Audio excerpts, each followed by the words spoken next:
on the web, and in your hands. This is MDI TV. It has taken years to come up with enough data on childhood cancer to know the long-term effects for survivors. Now, a recently released study focuses on if being treated for cancer as a child puts you at a higher risk for heart disease later in life. The study found survivors of pediatric cancer are at a greater risk for high cholesterol, diabetes, and high blood pressure.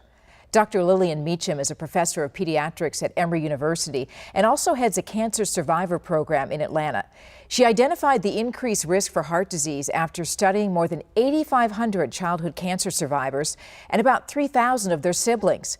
Doctors who treat childhood cancer consider it an important comparison. A lot of the studies that were done was, let's take the general population and then what are these kids suffering, and then get a statistics model and then find out, oh yeah, we're having an elevator. By using siblings, what you're doing is getting this closest genetic match to them. In the comparison, the research shows risk factors for heart disease occur at a higher rate for the cancer survivors than their siblings, and they show up at a much earlier age. Those who experience problems were generally in their 30s. Of the childhood cancer survivors in the study, 9% were taking blood pressure drugs, and that's about twice the rate of their brothers and sisters. About 5% were taking cholesterol medication, a rate 60% higher than their siblings, and 2.5% were diabetic, a rate 70% higher than family members. The study points to radiation treatments for childhood cancers as the reason behind the acceleration in the aging process. The childhood cancer survivors were dealing with heart disease risk factors that someone with a healthy childhood might not face for another 20 to 30 years. Similar studies have encouraged oncologists to change the course of radiation treatments. A lot of the cancer treatment with radiation have gone down in dose.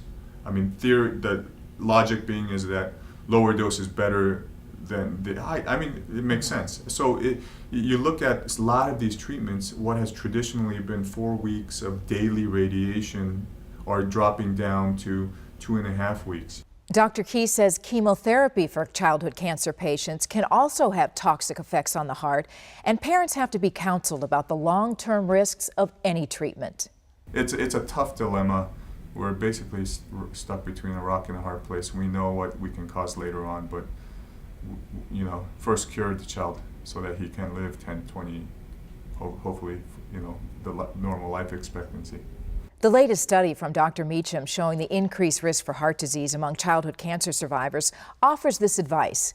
We need to be vigilant and follow these patients in order to find these effects early and then intervene.